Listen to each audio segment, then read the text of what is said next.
안녕하십니까, 머니표리입니다. 오늘은 2021년 2월 3일 수요일 매매일지 영상이고요. 오늘은 저는 거래를 하지 않아가지고 어제와 동일하게 51일 연속을 지금 기록하고 있습니다. 일단 제가 오늘 거래하지 않는 이유는 첫 번째로는 단타를 해가지고 수익을 낼 수 있다는 자신감이 없었고, 둘째로는 회사 일이 너무 바빠가지고 도저히 MTS를 볼 자신이 없었습니다. 그리고 오늘의 좀 타이틀은 공매도 금지가 결국에는 5월 2일까지 재연장이 됐는데, 일단은 여기에 대해서는 코스피 200개의 종목과 상위 200개 종목과 코스닥 150개 종목만 공매도를 재개를 하고, 나머지 부분에 대해서는 일단 추가적으로 더 논의를 하기로 결정을 했습니다.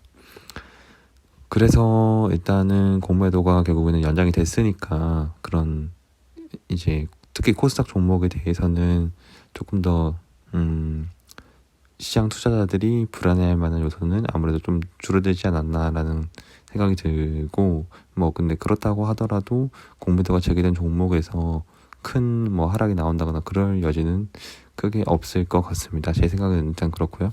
코스피는 일단은 점심쯤 돼서 코스닥 코스피 모두 음봉 전환 잠깐 하기도 했었는데, 장 마감은 오히려 더 크게 상승을 하면서 마감을 해서 오늘 일단 외국인들이 들어와줬다는 게 저는 의미가 있다고 생각을 하고, 외국인들이 지금 한 1116원 정도의 환율을 해서 들어왔다는 것은 여기보다 더 환율이 떨어질 거라시라는 그런 좀 환율 하락에 대한 이제 약달러에 대한 외국인들의 베팅이 있지 않았나고 저는 개인적으로 생각을 합니다. 그래서 오늘 3일 연속 지금 반등을 하면서 시장은 점심에 밀렸지만 회복해 준 게 있었고, 점심에 밀렸을 때 여기에 대해서 좀 회복해 준 게 뭐냐 했더니, 현대차와 현기차가 이제 애플카 뉴스가 나왔을 때 처음에는 사실 무근이라고 답변을 했다가 아직 결정된 바 없다라고 이렇게 바뀌면서 이제 좀 이때는 많이 하락을 했고 이때 많이 상승을 했거든요. 이게 좀 뉘앙스가 다른 게, 사실 무근이라고 하면은 전혀 비슷한 말일 수도 있는데, 사실 무근이라고 하면은 전혀 그런 거에 대해서 허위라거나 이런 뉘앙스가 가능하다고 하면은 결정된 바가 없다는 것은 뭔가 얘기거리는 나왔는데 아직 확실하게 답변해 줄 수는 없는 상황이다라는 뉘앙스이기 때문에, 투자자들이 생각하기 때는 같은 내용일지라도 사실 무근이라고 하는 것보다는 결정된 바가 없다고 이렇게 공시를 해주는 게 조금 더 투자자들이 안심할 수 있는 그런 부분이 되는 것 같습니다. 그래가지고 이때 사실 무근이라고 나왔을 때 이렇게 하락이 좀 크게 나왔었는데, 그것이 다시 이렇게 바뀌면서 대형주들이 결국에는 자동차주들이 버텨주니까 상승할 수 있었던 여력이 되는 것 같습니다. 그리고 이것 외에도 일단 다시 말씀드릴 텐데, 경기 부양책에 대한 기대감이라던가 백신에 대한 기대감 때문에 좀 상승할 수 있었던 여력이 되는 것 같고, 공매도가 연장된다는 거에 대한 그런 뉴스 때문에도 결국에는 상승 동력이 될 수 있었다고 생각을 합니다. 그리고 일단은 또 2분기, 3분기, 4분기 계속해서 코로나 이후에 좀 실적이 회복된다는 그런 기대감? 지금까지는 실적 회복이 정말 이루어지는 건가? 그리고 코로나 확진자 수가 점점 줄어드는 게 맞나? 여기에 대한 공포감 때문에 이렇게 하락을 했다면은 거기에 대한 이제 불안 심리가 조금씩 회복이 되면서 상승할 수 있었던 그런 시황 배경이 된 것 같습니다. 그래서 일단 결국에는 공매도 금지가 5월 2일까지 연장이 됐는데, 이 연장에 대해서 코스피 200개 종목, 코스닥 150개 종목이고, 쉽게 말하면은 이제 결국엔 삼성전자나 세트리온 등의 좀 큰 종목들이 재개가 된다는 거고요. 4월부터는 이제 결국에는 공매도 처벌이 약하다는 그런 거 있었는데, 이런 것이 빨리 금지 조치가 유지되고, 여기 대해서 좀 무차입 공매도에 대해서 처벌 수위를 높여야지 좀 여기 대한 제도 정비가 돼야 된다는 건데, 일단 정부는 거래 정보를 최소 5년 동안 보관을 하고, 적발 주기도 더 자주 결국에는 감독을 하면서 뭔가 불법 공매도를 했을 때 여기에 대해서 처벌을 강력하게 하겠다, 이런 조치를 낸 것 같습니다. 그리고 개인 투자자의 공매도도 원래는 되게 소규모였는데 여기에 대한 규모를 늘리면서 이 기울어진 운동장에 대한 것을 바로 잡겠다는 일단 의지가 있는 것 같습니다. 아무래도 뭐 게임스톱발 뉴스도 그렇고 이런 거에 대해서 좀 효과가 있었다고 저는 생각을 하고요. 많이 의의가 있었다고 생각이 듭니다. 그래서 저는 뭔가 이제 오늘은 제가 거래한 종목이 없으니까 앞으로의 투자 이제 아이디어를 혼자 뭔가 생각을 해봤는데, 게임스톱은 이제 그렇게 올랐다는 것이 전 이제 사실 늦게 알았고, 거기에 대해서 같이 올랐다기보다도 결국엔 한국의 게임스톱이 될 만한 주식들은 없는가 찾아봤어요. 공매도 잔고 상위 50종목, 코스피, 코스닥 50종목 찾아봤는데, 그냥 공매도 잔고 수량하고 제가 좀 눈에 띄을 만한 삼성중공업이라던가 두산인프라코, LG디스플레이는 제가 잘 모르고 세트리온 뭐 이런 것들을 찾아봤는데, 현재 주가와 그리고 여기 공매도 잔고 수량을 곱했을 때 얼마나 지금 공매도 잔량이 있냐. 삼성중공업은 720억, 세트리온 1.7조, 두산인프라코 1000억. 사실 720억 공매도 이거 삼성중공업이라든가 두산인프라코가 공매도 잔고 수량이 아무리 많아도 그냥 주가 자체가 싸니까 사실 별로 안 되더라고요. 근데 저도 이제 게임스톱발 뉴스를 처음 접했을 때 제 생각에 세트리온은 공매도가 워낙 많은 것이 잘 유명하니까 세트리온을 1월 28일에 샀었거든요. 그런데 워낙 주가가 좀 안 좋게 흐르니까 진짜 한 8,000원 바깥 벌고 국밥 한 그릇 벌고 나와버렸는데, 그 다음 2월 1일인가?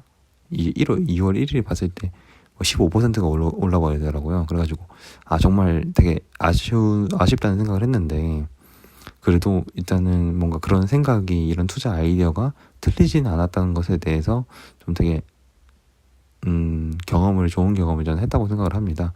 이래서 결국에는 우리나라의 결국에는 게임스톱 같은, 이제 미국도 그런 일이 벌어졌다면은 우리나라도 분명히 벌어질 수 있는 일인데, 그런 종목들을 아무리 찾아봐도 우리나라에는 게임스톱 같은 주식은 잘 없더라고요.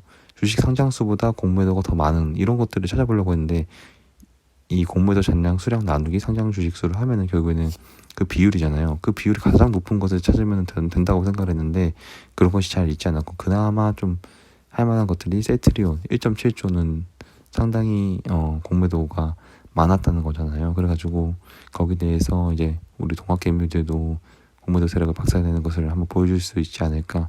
그래가지고 세트리온이 좀 급등했었던 것 같고, 코스닥 종목 중에서는 KMW가 좀 그런 가능성이 있는 것 같은데, 나머지 주식들은 봤을 때 제가 봐도 뭔가 상승할 만한 여력이 잘 없는 것 같아요. 그런데 이제 기업에 대한 좀 믿음이 생기는 거는 세트리온이라든가 KMW라든가 이런 종목들은 아무래도 기업의 이전 밸류 자체가 그렇게 나쁘지 않은데, 거기에 비해서 공매도가 너무 심하게 들어가 있다는 좀 뭔가 그런 스토리가 결국에는 필요하니까 그런 것들이 좀 있었는데, 사실은 뭐 지금 다시 들어갈 생각은 없고, 앞으로 이런 것들도 이제 투자 아이디어, 단기적으로 봤을 때 그런 투자 아이디어로 사용하면 좀 좋을 것 같습니다. 그런데 지금 게임스톱도 막 500달러까지 올라갔다가 200달러까지 내려갔다가 막 100달러 아래까지 막 내려간 상황으로 알고 있는데, 변동성이 너무 크다 보니까 여기에 대해서 정말 자신이 없는 사람들은 좀 위험한 투자법이 될 수는 있을 것 같습니다. 네, 그래서 결국에는 이제 앞으로의 투자 아이디어는, 저는 이제 좀 관망 포인트는 결국에는 원달러 환율이 1116원까지 올랐는데 1120원까지 갔다가 잠깐 내려왔잖아요. 근데 지금 이 시점에 외국인들이 계속 들어왔다는 것을 보면은, 이렇게 달러가 높아지는 상황에 베팅을 한다면 외국인들이 우리나라 시장에 들어올 이유가 없는데, 결국은 아래로 내려간다는 걸 베팅을 했기 때문에 오늘도 한 4-5천억 정도의 외국인들 수급이 들어오지 않았나. 특히 장 후반에 외국인들 수급이 더 많이 들어왔거든요. 이런 것을 봤을 때 원달러 환율이 달러 약세로 갈 것이다라는 좀 그런 베팅이 있었다고 저는 생각이 들고, 이제 결국엔 미국의 경기 부양책이 아무래도 민주당이 결국엔 자기네들 하려는 대로 강력하게 끌고 나가지 않을까. 그래서 빨리 경기 부양책이 실행이 된다. 그리고 좀 지금 현 세계 시장을 봤을 때 알파벳하고 아마존이 실적이 잘 나왔거든요. 그리고 기업들의 실적이 잘 나온 것은 경기 우려에 대한 이제 그런 불안감이 많이 해소되는 거기 때문에 지금 알파벳이 지금 7% 이상 이제 미국 시장이 거래되기 전인데 올라가고 있거든요. 아마존이 실적이 결국엔 잘 나왔다. 알파벳이 잘 나왔다. 이거 구글, 알파벳은 구글이니까 구글이 잘 나왔다고 보면 되고, 그리고 러시아 백신 스푸트니크 V라는 백신이 있는데 이 백신 효능이 91.6%다. 그러면은 수치적으로 봤을 때 90% 이상이다 하면은 뭔가 믿을만 하잖아요. 물론 백신이라는 것이 결국에는 막 95%, 99% 되면 더 좋겠지만 이런 효능이 분명히 있다는 거니까 지금 현재 백신 공급에 대해서 뭔가 계속 공급이 뭔가 제대로 이루어지지 않고 있다, 이런 불안감 때문에 주식시장이 하락했었는데 러시아 백신이 뭔가 효능이 있다, 그러면 공급 물량도 조금 많이 해소가 되겠네라는 좀 긍정적인 뉴스로 반영이 되면서 현재 세계 증시가 다 상승할 수 있는 좀 여력은 되는 것 같습니다. 여기서 뭐 돌발 악재만 나오지 않는다면은 내일 시장도 저는 좀 좋게 시작할 수 있지 않을까라고 좀 긍정적으로 바라보고 있고요. 그래서 뭐 앞으로도 3,200을 다시 한번 터치해줄 것 같은데 3,000 아래로 뭐 2,900 아래로 급하게 내릴 것 같지는 않고 당분간은 변동성이 좀 있긴 하겠지만 하락으로 완전 돌아서지는 않을 것 같다는 믿음 때문에 일단은 현재 포지션들을 계속 유지해 가면서 수익을 좀 극대화시키려는 전략을 취하고 있습니다. 네, 그럼 여기까지 시청해 주셔서 감사하고 요즘 점점 바쁘다는 핑계로 뭔가 영상 퀄리티가 점점 좋아지고 있지는 않은 것 같은데 그래도 조금 더 계속 노력을 해서 좋은 영상 많이 남길 수 있도록 하겠습니다. 네, 여기까지 시청해 주셔서 감사합니다.